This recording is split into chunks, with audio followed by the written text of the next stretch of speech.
अभी तक ये खबर पूरे रोजवेल शहर में फैल चुकी थी कि रोजवेल में कुछ क्रैश हुआ है। अगर वो एक वेदर बलून था तो वो अननोन ऑब्जेक्ट लगता ही नहीं। आपको क्या लगता है गवर्नमेंट ऑफिशियल्स हमसे कुछ छिपा रहे हैं?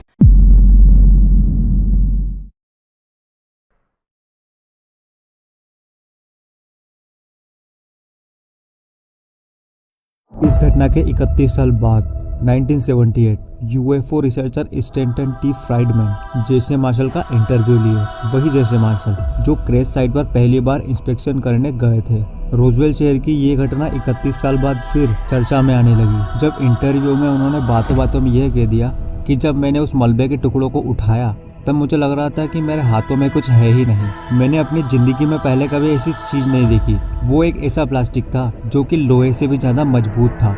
स्टैंटन ने उन सब लोगों का भी इंटरव्यू लिया जो इस घटना से कहीं ना कहीं अटैच थे। फाइनल कंक्लूजन ये निकल कर आया कि इस न्यूज को बहुत अच्छी तरीके से कवर अप किया गया था, इतने अच्छी तरीके से कि किसी को उस टाइम तक कुछ पता नहीं था। इस घटना से जुड़े कुछ अंडरग्राउंड लोगों ने बताया कि वो कोई वेदर बलून नहीं बल्कि एक स्पेसक्राफ्ट था जो क्रैश हुआ था और इसमें एलियंस बॉडी होने की संभावना भी है। 1994 में यूएस एयरफोर्स ने एक रिपोर्ट पब्लिश की जिसमें कहा गया कि हाँ, हमने सच को छिपाया था, पर वो सच एलियन यूएफओ का नहीं बल्कि एयरफोर्स का एक सीक्रेट मिशन था। उसके बाद गवर्नमेंट ने ऐलान किया कि गवर्नमेंट हर वो चीज को देखेगी जो रोजवेल क्रैश से कनेक्टेड है। फिर एक साल बाद यानी 1995 में यूएस गवर्नमेंट ने एक डॉक्यूमेंट पब्लिश किया जिसका नाम था दी रोजवेल रिपोर्ट। इसमें कहा गया कि वो कोई यूएफओ नहीं बल्कि एक वेदर बलून ही था जो क्रैश हुआ था और जो 1947 में अननोन ऑब्जेक्ट की न्यूज छपी थी वो सिर्फ एक ओवर रिएक्शन था। 1997 में यूएस गवर्नमेंट ने एक और रिपोर्ट पब्लिश की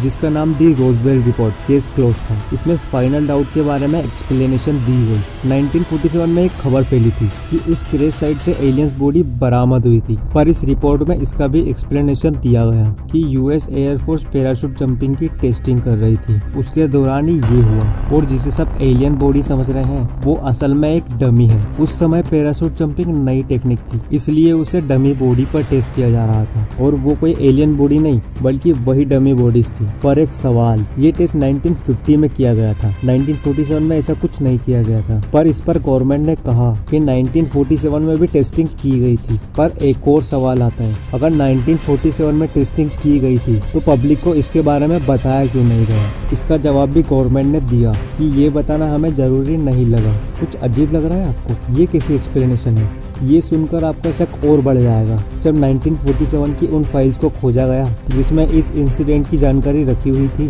पर ये पता चला कि जनवरी 1947 से लेकर दिसंबर 1947 तक सब फाइल गायब थी और कोई नहीं जानता कि फाइल आखिर गायब कहाँ हुई।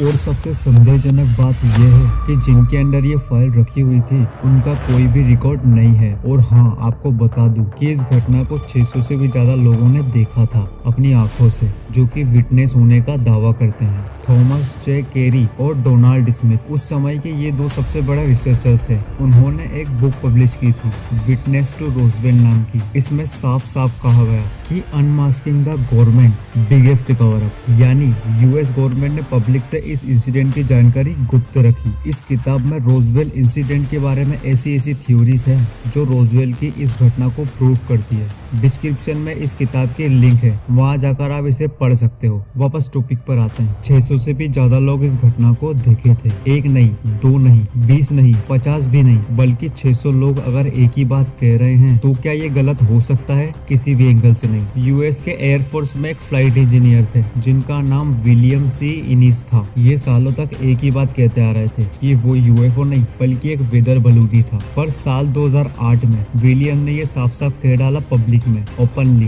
कि वहाँ एक स्पेसशिप क्रैश हुआ था। उन्होंने कहा कि मैंने खुद अपनी आंखों से उस स्पेसशिप को देखा था और उसमें कोई इंजन नहीं था। उन्होंने ये भी कहा कि मरने से पहले मैं जरूर देखना चाहूंगा कि वो स्पेसशिप आखिर उड़ता कैसे है, वो भी बिना इंजन के। और बाद में भी कई लोग आए जिन्होंने कहीं चौंकाने वाली बात कही। रोजवेल की ये घटना सिर्फ एक घटना नहीं बल्कि एक बहुत बड़ा रहस्य है। और अगर ये रहस्य खुल जाता है तो इस दुनिया का सबसे बड़ा सवाल कि एलियंस सच में इस यूनिवर्स में एग्जिस्ट करते हैं या नहीं, इसका जवाब मिल जाएगा। पर कुछ लोग नहीं चाहते कि ऐसा हो जैसा इस केस में हमें देखने मिला। आपको क्या लगता है कि रोजवेल में सच में एक यूएफओ क्रैश हुआ था या फिर वो सच में एक वेदर बलून ही था?